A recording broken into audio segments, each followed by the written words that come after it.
Can you hear me now? Can you hear me now?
like to call a meeting to order, and Norm, would you lead us in the Pledge of Allegiance, please?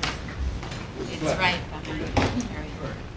Pledge allegiance to the flag of the United States of America, and to the republic for which it stands, one nation, under God, indivisible, with liberty and justice for all.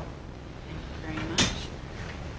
I'll ask for approval of the minutes from the meeting of September 26th. So moved. Seconded. You've been first and seconded. And any additions or corrections? All those in favor say aye. Aye. Opposed? Motion carries.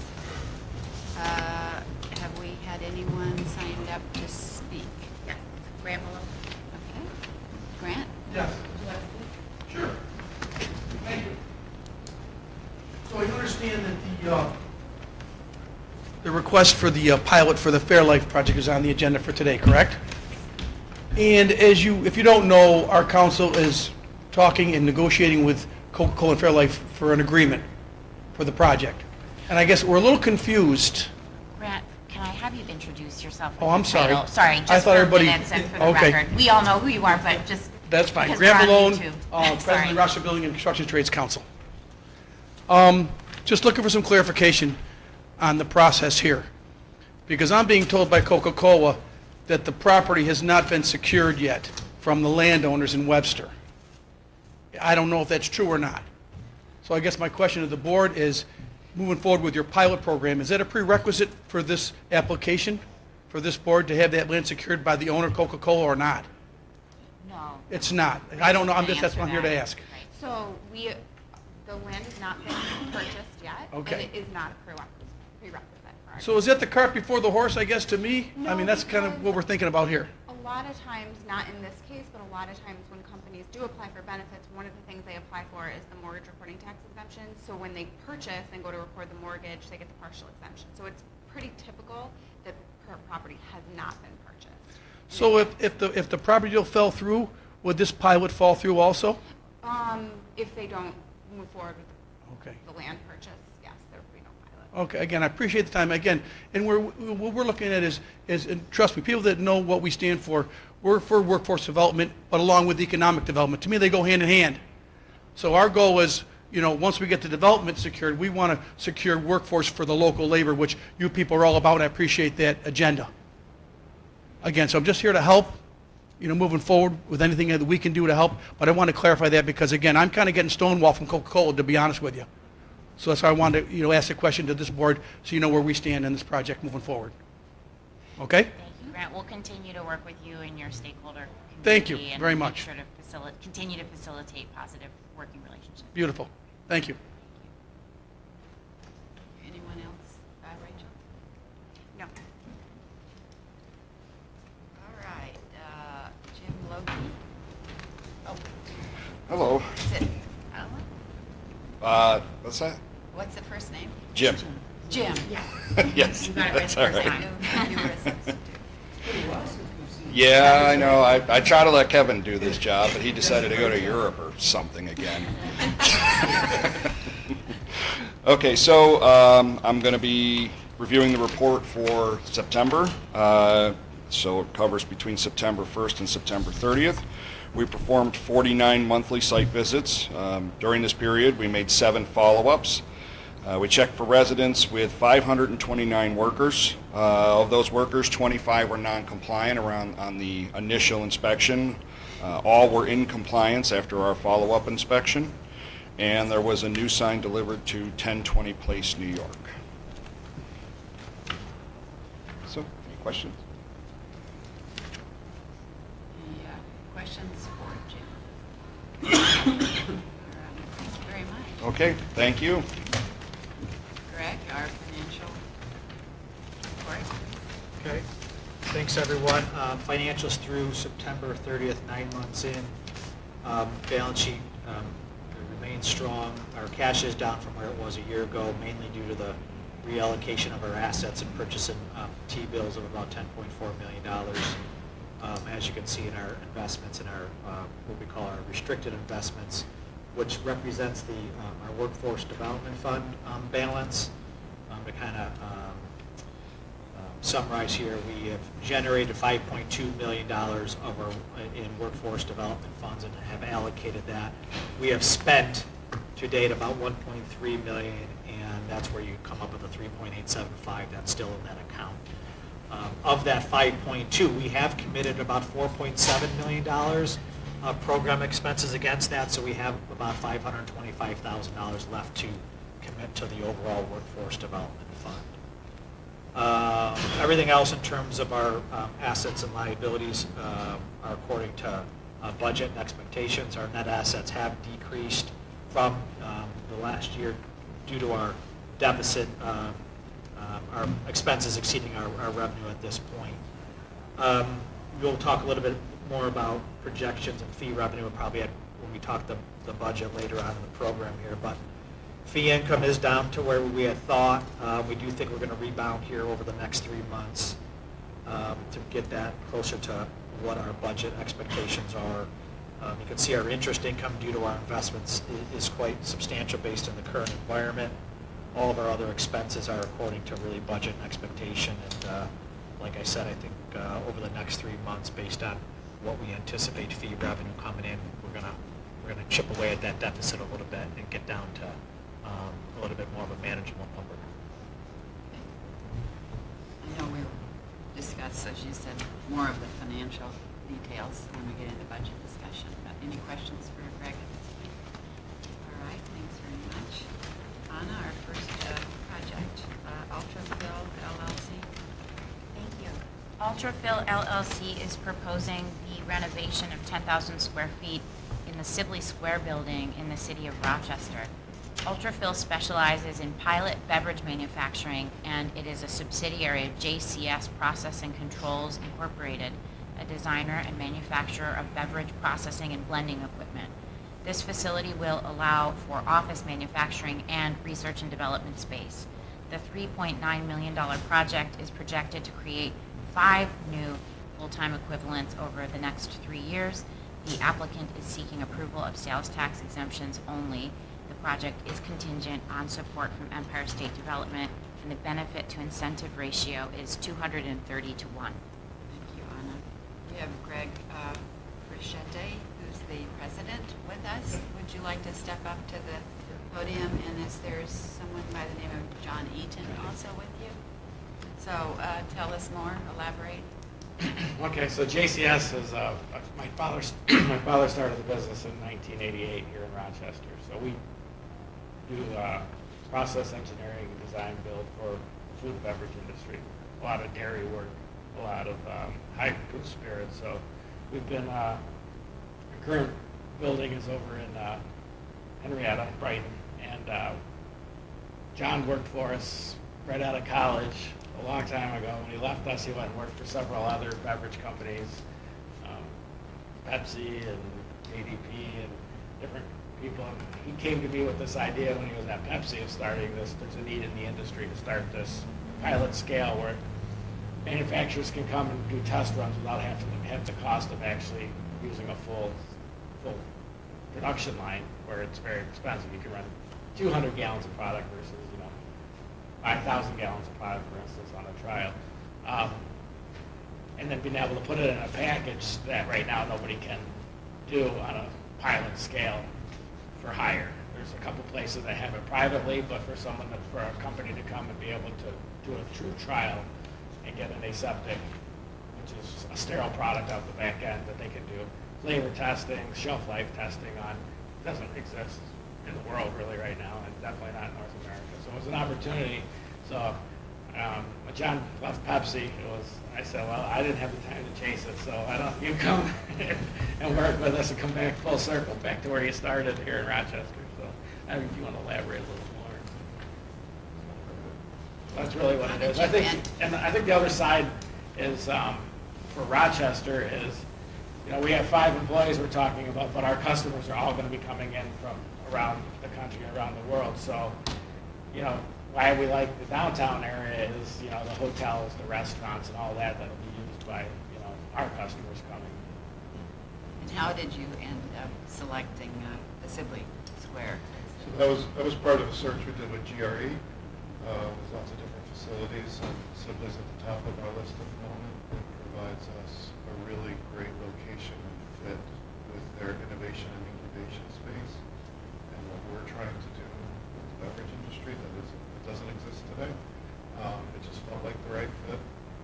And with our sort of mixed-use manufacturing and office, it just seemed to work with the space that they actually had cobbled together leftover space in the building that might not otherwise be utilized. How would your process augment the opportunities for local businesses, local beverage? Yeah, so you can think about the HP Hoods and the Fairlifes of the world, right, that might utilize this, or even Iowa Company, PepsiCo, that don't have these capabilities or maybe have some. But you can also think about the new entrepreneurs, a lot of which go through the Cornell Center of Excellence down in Geneva, so we're talking to them, and this is a piece of the puzzle that there's a gap that doesn't exist, right? So somebody develops a beverage and then they can't put it in a package and give it to a consumer safely or do sales samples safely on a small scale.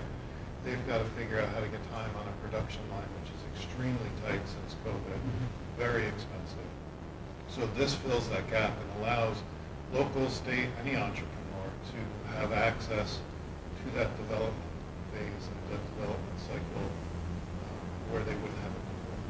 So you do have a relationship with Cornell? Yes, yes. They actually wrote one of our a recommendation letter when we applied for they were one of our supporters.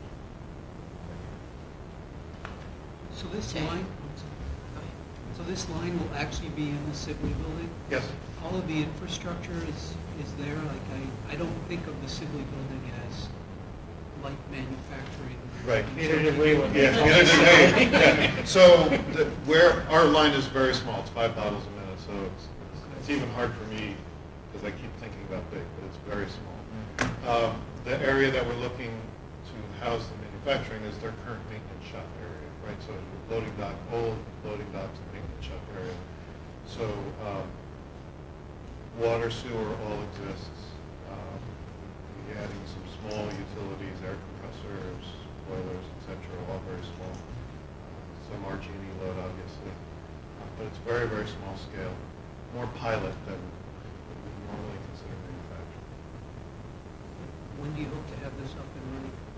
So it's a pretty lengthy, long process. An equipment build, our filler comes from Japan. And it's the longest lead item. So we would look and hope to do demo and renovation starting in January through June.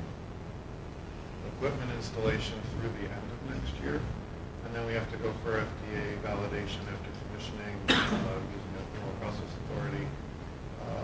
After that, and then there's an 8 to 12 week waiting period where you get a letter of no objection for the low acid process, which is part of how you have to do things in the low acid world. So our customers would start actually coming in July of 2025. It's pretty long. And then is the idea just to have the pilot line, or is the hope that once you get in early, then it would translate to the other part of your business? Right, so the idea is, right, when you have somebody come in to run on a system that we designed, then when they're going to production scale, we can help them with that production side. So it augments our business, which is also a growing business.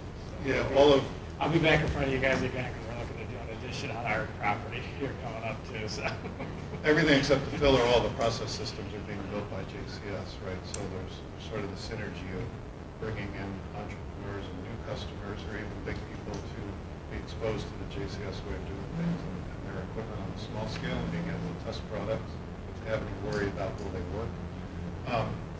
We are also planning on doing first of its kind hands-on aseptic training, right? So we have all the equipment for this aseptic processing, but in the real world, going out to a production facility, you can't touch anything because they don't want you to mess anything up.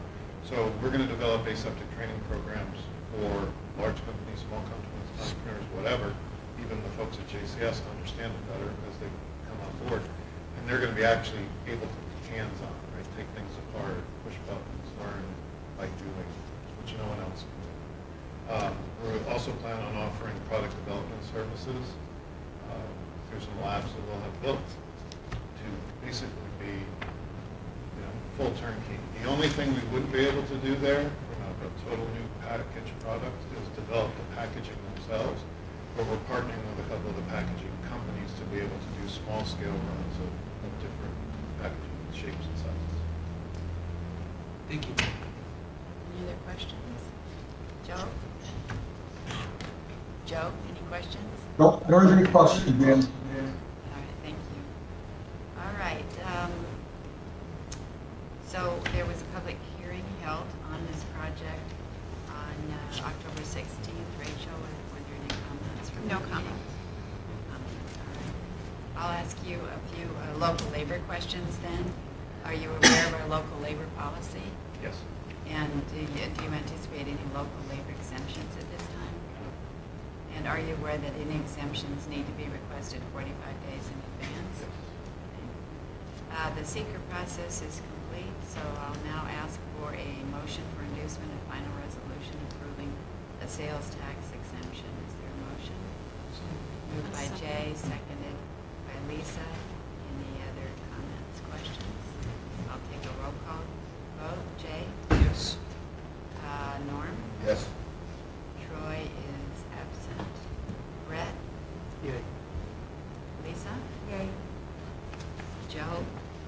Yes. And Ann's a yay, so motion carries.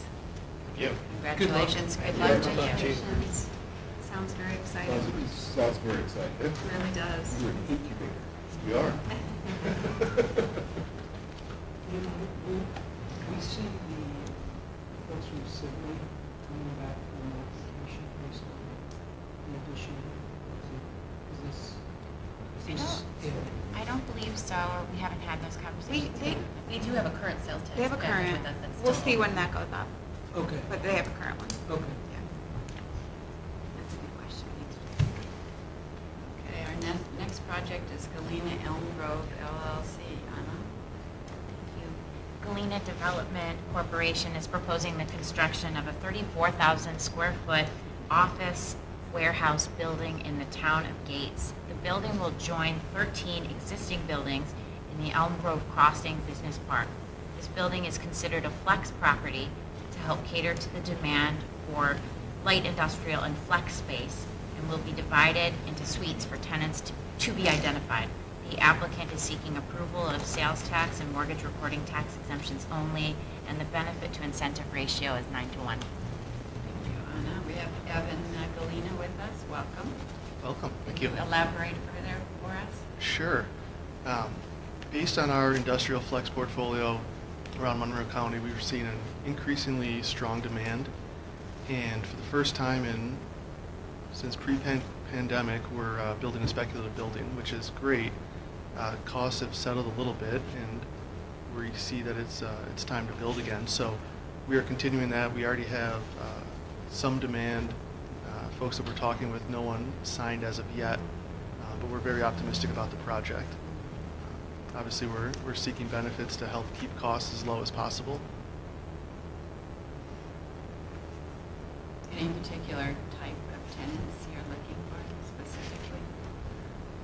Not that I can speak to precisely, but some sort of office and warehouse combination. We're in touch with 2 national companies right now looking to be in Monroe County. So again, optimistic.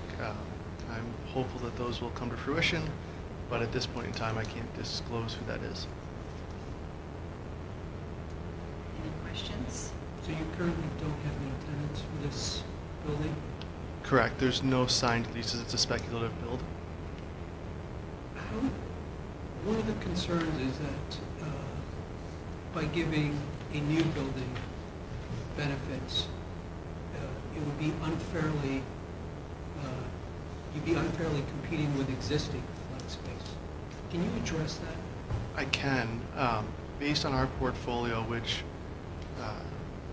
going back a couple of years on the numbers, based on one of the local brokerage reports, we controlled approximately 50% of flex space in Monroe County. We are seeing occupancy levels of 98 to 99% in our flex portfolio right now. So to say that we're unfairly competing against existing facilities, I think most existing facilities are occupied. So there is a demand for new space, And I think a large-scale demand, of course, based on everything that I'm seeing and the research that I've done. So I personally don't believe that there's an unfair advantage. Is there a way for us to independently verify the vacancy in flex space? I mean, I get what you're saying, but you know, Sure. it's always, I always think of Dr. Kissinger, trust but verify. Right. I know CBRE does an annual report. I believe Pyramid Brokerage does an annual report. And I know there's some other local folks that kind of keep running tabs on this. I don't have a recommendation personally, but I know there is that information out there. We can make those resources available to the board as well. I'm not sure how up to date some of the current market outlooks are for 2023, but we can circulate that. Okay, any other questions on this project? All right, there was a public hearing held on October 16th. Any comments? No comments. No comments. I'll ask you the local labor questions. Are you aware of our local labor policy? Yes. Do you anticipate any local labor exemptions at this time? No. And are you aware that any exemptions need to be requested 45 days in advance? Yes. Great. Seeker process is complete.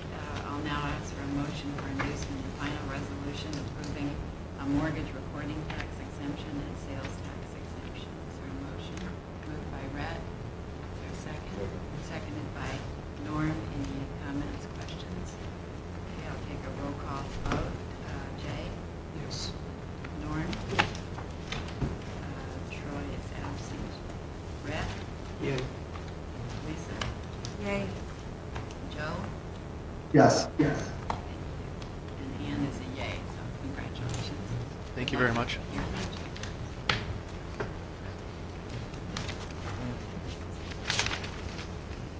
Okay, our next project is Galena Elm Grove. Oh, sorry. We're Ultraville. Fairlight. Sorry. She just wants to make sure you're all sure. Everybody's paying any attention. Thanks. Yes, we Yes. are. It did real well. Okay. All right, so Anna, tell us about it. Thank you, Anne. Fairlife LLC is proposing to construct a new manufacturing operation in the town of Webster to produce milk beverages using cold filtration processes for high-protein sports drinks. The 750,000 square foot manufacturing facility will include milk processing, warehouse, and support services buildings. Once operational, this facility will take in approximately 5 to 6 million pounds of raw whole milk per day from local dairy farmers and is expected to support approximately 850 jobs in the dairy farming industry throughout upstate New York. The applicant is seeking a custom 20-year pilot agreement that includes a fixed project value not to exceed $50 million, as well as a sales tax exemption. The town of Webster has submitted a letter confirming the special pilot agreement, and the $660 million project is projected to create 250 new full-time equivalent jobs over the next 3 years, and the benefit to incentive ratio is 10 to 1. Thanks. We have Kevin McCullough and Barclay Damon with us. Welcome. Thank you, Madam Chair. Can you tell us more about this very exciting project? Sure. I think before I actually get to the project itself, I have to note for the record how we got here today, because it's been an amazing collaborative effort with Empire State Development Corp., the Economic Development Department of this county, Anna, your county executive, the rest of your team, which I facetiously refer to as the ladies of COMIDA, who have been working on this since the springtime. Greater Rochester Enterprise, I know David Grom is here today. He and Matt Hurlbut have been instrumental in what was a very serious competition between this state and the state of Pennsylvania. Coca-Cola owns Fairlife. Fairlife is a 100% owned subsidiary of Coke. And this was a serious site selection process. in which, quite frankly, the infrastructure cost for this project in Webster far exceeded those in the site available in Pennsylvania. And it came down to a final board decision, which quite frankly was based upon the package collaboratively put together by that team I've identified. And that's what won the day, and that's why we're here today. I should also cite the actions of the town of Webster over the last few months, which have really been incredible. You have before you, as part of your package, a simple letter from Supervisor Flaherty, but what many of you have not seen are the countless hours that his staff and team have put into, first of all, analyzing seeker on a 745,000 square foot building on 100 acres that are going to have over 200 trucks a day coming and going. The work that goes into things like the extension of Bolter Parkway, the analysis of the wastewater treatment plant. All of those things have led to where we are today, that if this board, in exercising its discretion, were to vote affirmatively today, the closing will take place tomorrow. We have not closed on the land. That's not appropriate under New York law, since the question before this board is whether or not, but for the actions of this board, this project would take place. And I can answer in the affirmative, this project would not take place in the absence of the incentives that we have requested in our application. Quite frankly, Pennsylvania may come back to life if we were to not have an affirmative vote of this board today. I'd be glad to elaborate on any of the other specifics of the project, but again, I think the important things are the collaborative work that's gone on between the Koch Fairlife team and the town of Webster, and bringing it to the point where we now have all the regulatory approvals to build this project. We started off first with a neg deck on seeker. We then had the various site plan approvals. We have variances because the building exceeds the town code for an industrial area for the height, and the stainless steel tanks that will hold the hundreds of thousands or millions of gallons of milk, both raw and then processed each day. And then finally, we were able to obtain from the town board what they refer to as their industrial use permit last week. So we now have all the permits in hand. The action before you today is the final action before closing tomorrow and before work can begin on the site. I go from here to the town of Webster after this to make sure that everything is ready to pull the various approvals necessary to start site work at this location.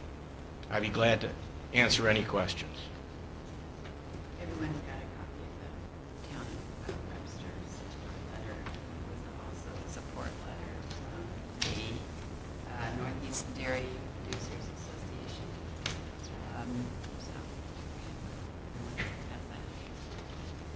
So addressing Mr. Malone's question, you're closing tomorrow. If there's an Pending- affirmative vote pending- today. Yes, approved. Yes. Okay. Correct. How much of the, I know it says the facility will take in 5 to 6 million pounds of raw milk per day, coming from local farmers. What percentage is that of the total facility milk use?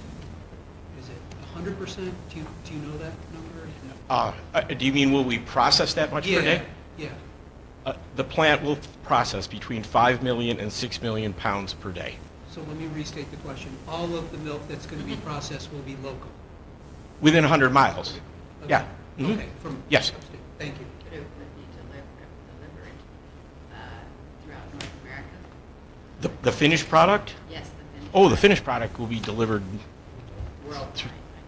I couldn't attest to worldwide. I can say it certainly will go throughout the United States.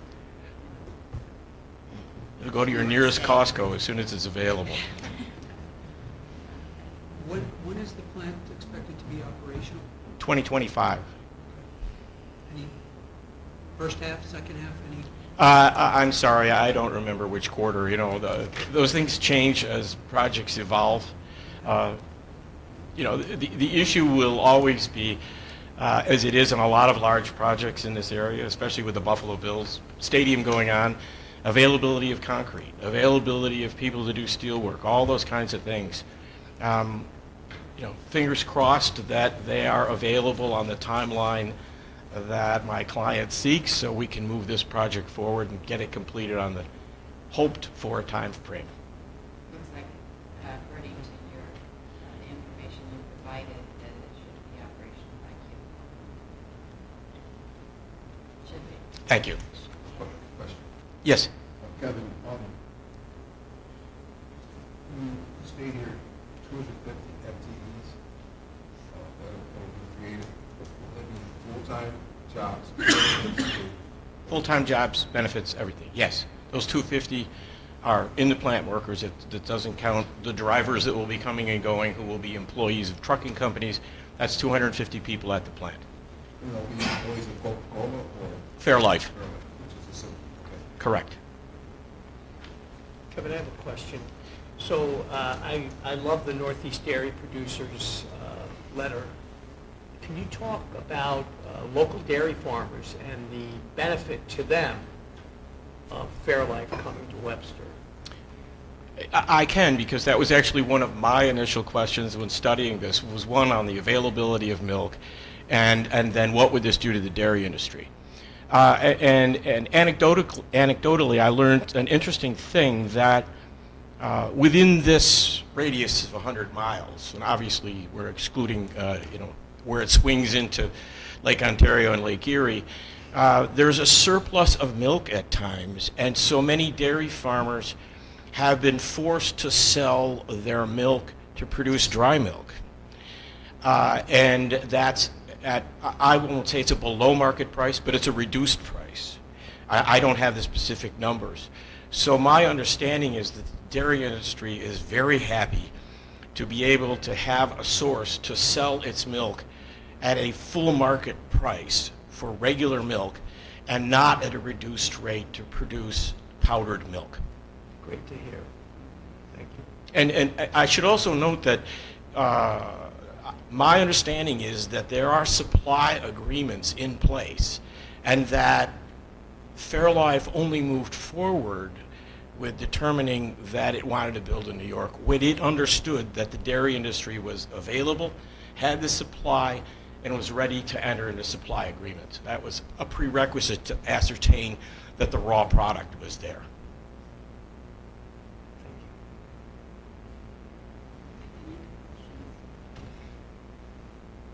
Just one final question. The schedule that that Fairlife is looking to, has that been shared with the folks from local labor? So I believe so. I think it was shared at a meeting that was hosted by County Executive Bello. I mean, it's not a secret, so we'd be glad to post it. And of course, we've already created the coordination with Robex and the principal contractor Haskell. I think that Kim Gaylord was here today, kind of tested. Meetings have already occurred, and ongoing conversations are occurring between the GC and Robex to make sure that, again, we find all the local labor that's available to work on this project. Transparency is key. Yes. And I should say in this case too, Haskell has already performed work on a project in this area, and so has a history of working with Kim and Robex, is fully familiar with their process. Okay, thank you. Any other questions? All right. The public hearing was held on October 16th. Comments from? Yes, we had one comment which has been distributed in writing to the board. Receive a copy. All right, I'll ask you our local labor questions. Are you aware of our local labor policy? Very well aware of it. Do you anticipate any local labor exemptions at this time? I do not. And are you aware that any exemptions can be requested for 5 days per meeting? Very well aware of that as well. Secret process is complete. I will now ask for a motion inducing the final resolution for the partial real property tax abatement and sales tax exemption. Been moved by Warren, seconded by Rhett. Any other comments, questions?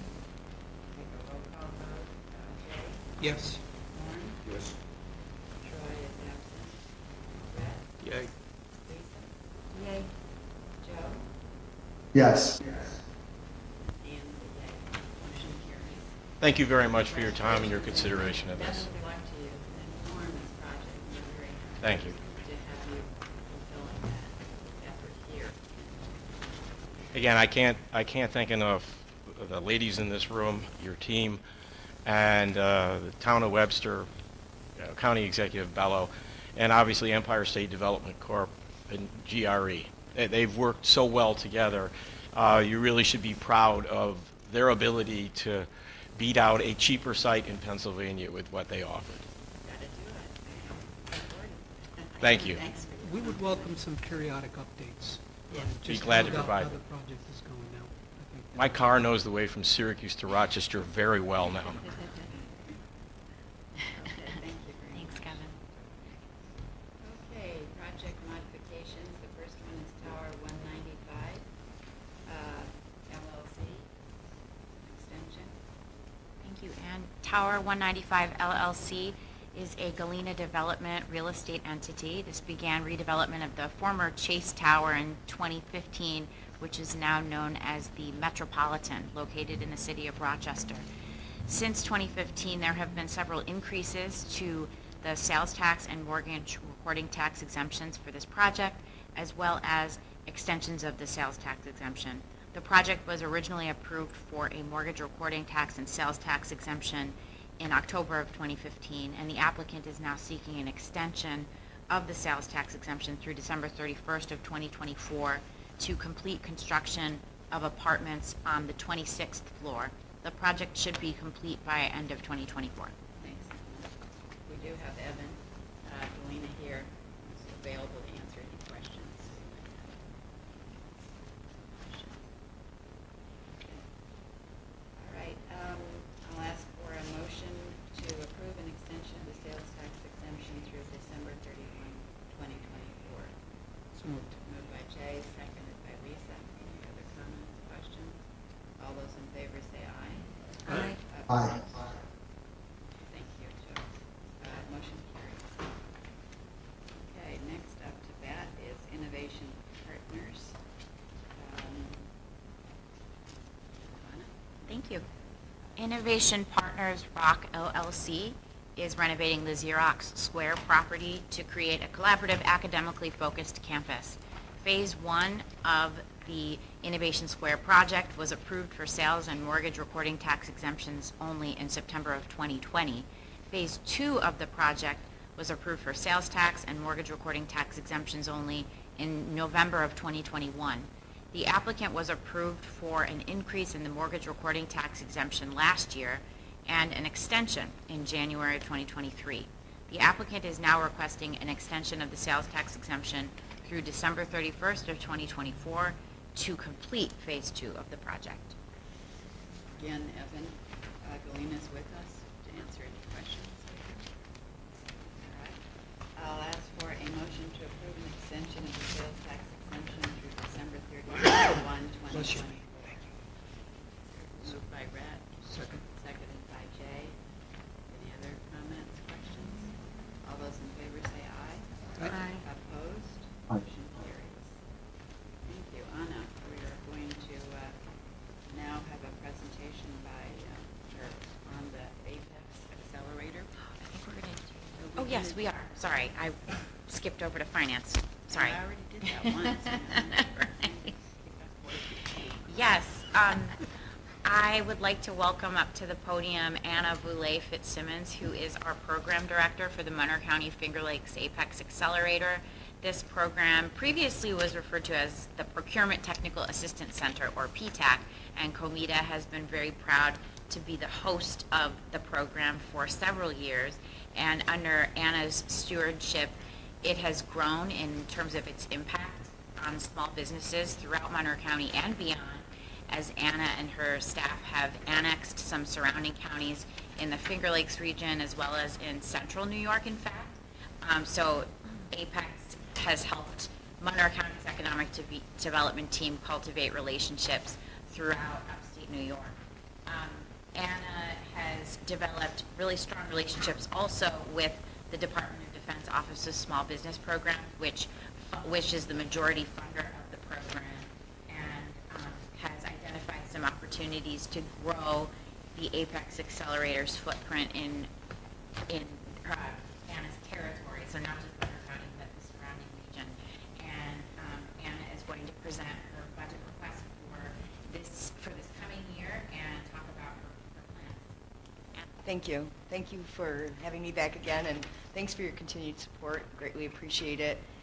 As Anna said, we are continuing to grow with the Department of Defense as they're looking to really have a great impact on sustaining and growing the defense and the government industrial base. So, in fact, we started 1st of September on our new vision and mission, which I know you've probably seen a couple of times and you have in your packet, so I won't read them verbatim. But in addition to that, the focus remains right now until things change with the DoD is to increase equity and inclusion, increase awareness and compliance with foreign ownership, control, and influence, increase cybersecurity in the industrial base. That's a huge push. It's a big piece that really matters in particular to manufacturers, anybody who wants to do business with large government prime contractors, and pretty soon it's going to be a flow-down clause in every DoD contract. Facilitating innovation and, of course, strengthening the supply chain. And we've already been moving in those directions. We're working carefully. We brought Air Force Material Command from Wright-Patterson Air Force Base to town a couple of times already, and they're interested in continuing to coming back. Rome Research Labs is very interested in actually bringing small businesses from our area over to them because they have this really cool lab that mirrors the lab facility that's on the base there, that you have to have special clearance to go in. So, innovators can go into the other lab, and they call it a dark lab. Can go into that lab and try out what they're doing to see if it's a fit without having to go through that whole process of security clearance. So some great opportunities in our area, some great connections. Most recently, we had the October 3rd Government Contracting Forum and Matchmaker, which continues to expand every year. Of course, we do that with Congressman Joe Morelli and County Executive Bello. It was a great success last year. We had it at the airport, and we grew out of that space and kind of back to a pre-COVID type of an event, if you will, and held it at the Memorial Art Gallery. We had over 260 attendees there. We had 41 agencies, primes, and government contractors. And again, the ecosystem, when we're talking about the DoD ecosystem, it's so much more than that, and they understand that it involves building people up, and small businesses in particular, from those smaller contracts up to the larger ones. So, we had state agencies there in addition to Fort Drum, Air Force, Navy. We just eked out on having a shutdown, so we got lucky, and those that couldn't travel from out of town were able to call in, and we had Mr. Farouk Mitha, 2 years in a row now. He has participated in our event, and he is the director of DoD's Office of Small Business Programs. So it was great. It was wonderful. We're getting positive feedback for that. That's also part of our mission, is making these connections and connecting the whole ecosystem and so forth. I strongly, as always, encourage you to read the DoD Small Business Strategy, which is included in your packet. In terms of our goals and our outreach, we just closed out last year, and now we're in the new system. We surpassed our goals. Our goaling metrics will be different, as indicated in previous reports. We'll still continue to collect the same stats, but it's more intensive for us in terms of working with those businesses and making sure that they're able to enter correctly into the supply chain.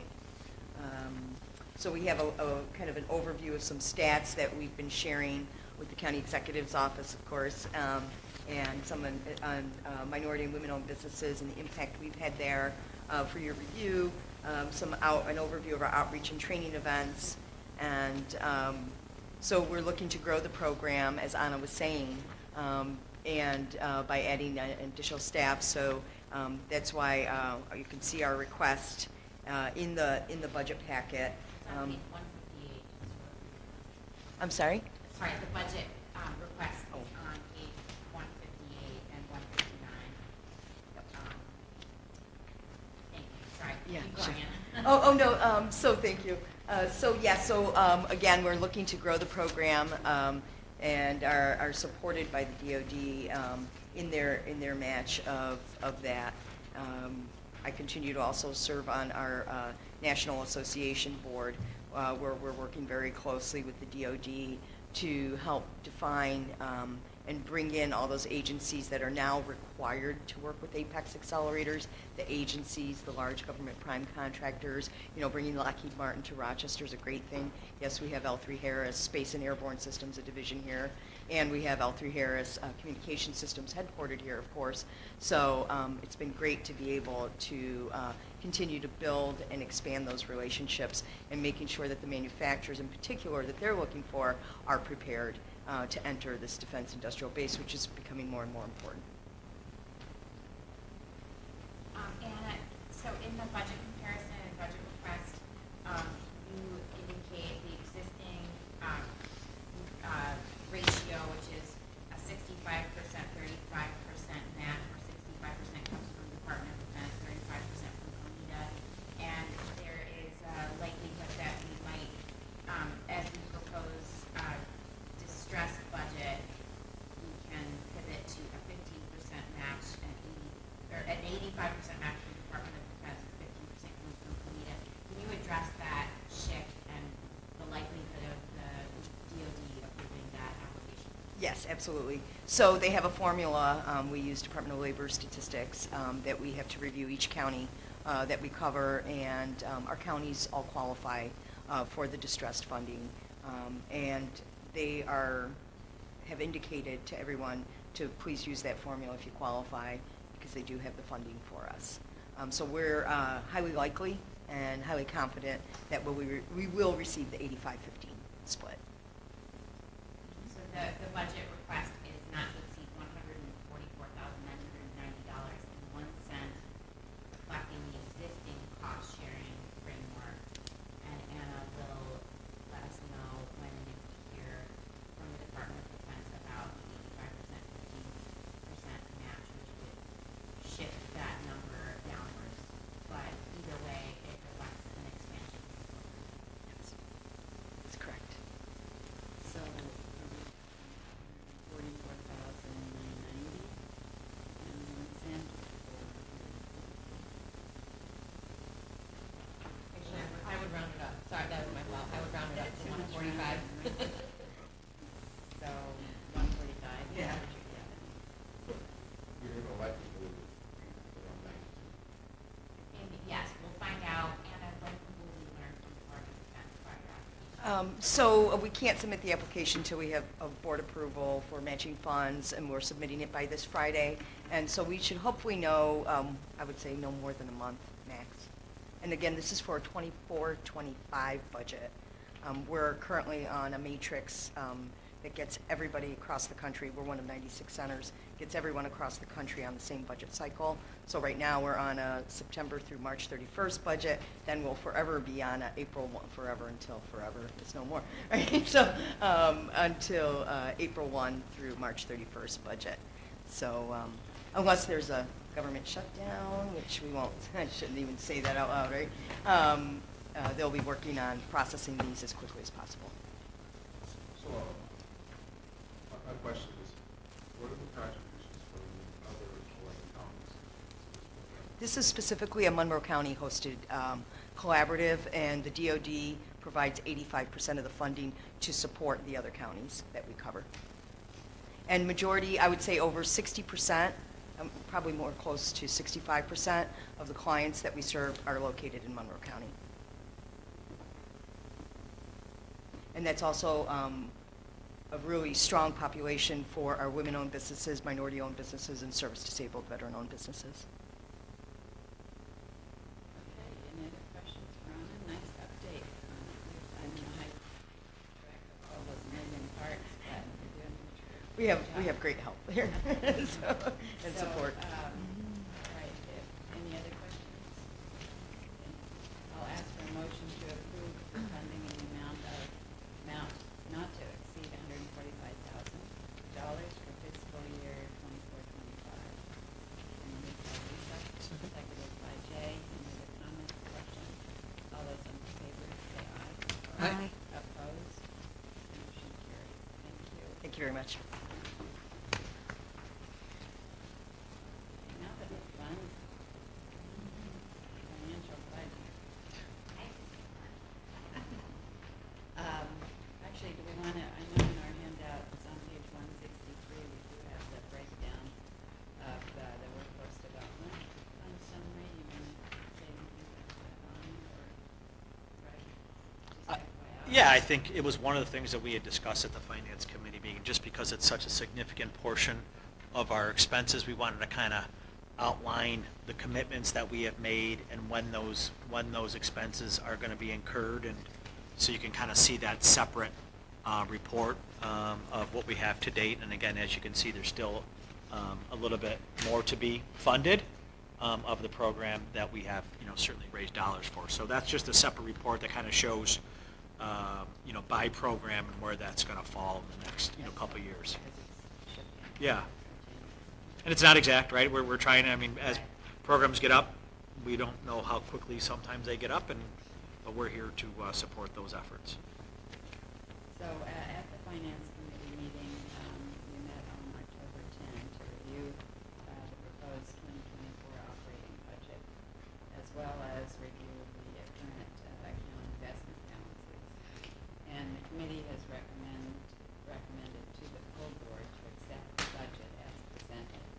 I'm going to ask Greg to just go over the highlights for us and give every board member a chance to ask questions. Sure. Thanks, Ann. So we try to provide some high-level analysis in terms of the categories or buckets, if you will, of the first section there of the highlights is where we think we're going to end up as of 12/31/2023 and what we had originally had budgeted last October at this point, and provide some color to those. So you could see that initially we had budgeted a net deficit of $1.5 million. We think we're going to be closer to $845,000 because we do believe there's going to be some significant projects that are going to close in the next quarter. That's going to bring us back up. That represents probably, a $400,000 increase of fee income of where we had originally had budgeted for. And the other thing is our interest income that we have generated on our investments is adding a significant amount of income to where we thought we were going to be at this point. So those two big pieces represent approximately $729,000 of pluses to the budget, and as you can see, that kind of makes up the overall projected net deficit change. So, any questions on projected 23 to budget 23? Thanks for the addition. Yeah, good. Now I'll get to. Want me to go on to 23 to 24? Yes. Okay. Again, same thing. We wanted to kind of show an apples-to-apples comparison of what we're projecting for 24 and where we think we're going to end up for 23. And again, really two big things make up those differences. We're projecting a little over a $1.2 million deficit, and there's really two big numbers that, or two big changes that make that up. One is we do anticipate our fee income being up a little bit, about 4%. Over where we're projecting about $100,000, but the big number where we're going to add into that is we're going to spend the dollars that we have generated for the Workforce Development Fund. That program and community development is going to be almost projected to be at $2.9 million next year, and again, that is due to the fact that we have set aside those funds for almost $5.2 million, and you can see the spending that we have. And overall, like I said, it's a good budget.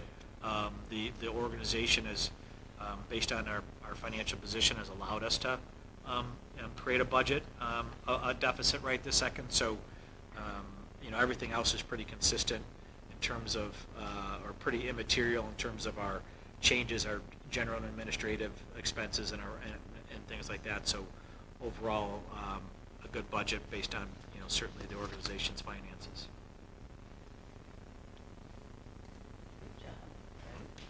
The room is silent. So, it is a very good summary, if you want to dive into the details, looking at budget assumptions and potential variances that we expect in next year. Jay, you have a question? comfortable do we feel, I mean, so this year, I would imagine a significant amount of that 2.4 million is Fairlife, a pretty sizable, that's going to close, is that correct? About half. Yeah. How comfortable, No, it was not rejected, it wasn't approved. We didn't, Jay, it's really not, it's definitely not in our 2023 projections, because we certainly didn't want to make assumptions before it was approved before the board. right, All right, so it's not in our 23 projections. In terms of 24, again, not knowing the so that's where I was really. it going. could, I mean, like I You're said, it's a going, moving how- target, right? We could, How comfortable do we feel with that 2 point, I mean, it doesn't, it could be, based on the past years, you know, obviously, we've had some large projects that have really bumped that up. I'm just trying to get a sense Yeah. from conversations you guys are having and, you know. We have some significant projects in the pipeline, we think, but again, we didn't factor anything significant into our projections for the year. We tried to be as conservative as possible. But we do have high hopes, I think, for 2024 and 2025. Fairlight being the biggest project that we will have seen in our history as an agency. But again, we factor Fairlight into our projections. So we're trying to strike the right balance. So the Fairlife isn't projected, you know, in the, going from the 270 to the 2.4 million for '23? no, Okay. no. We got a Just wanted couple to other, make sure I. yeah. There's a couple Okay. other bigger projects that we that are Okay. part of that to get us to where we think we're going to be. Coming on strong. Just like the Bills.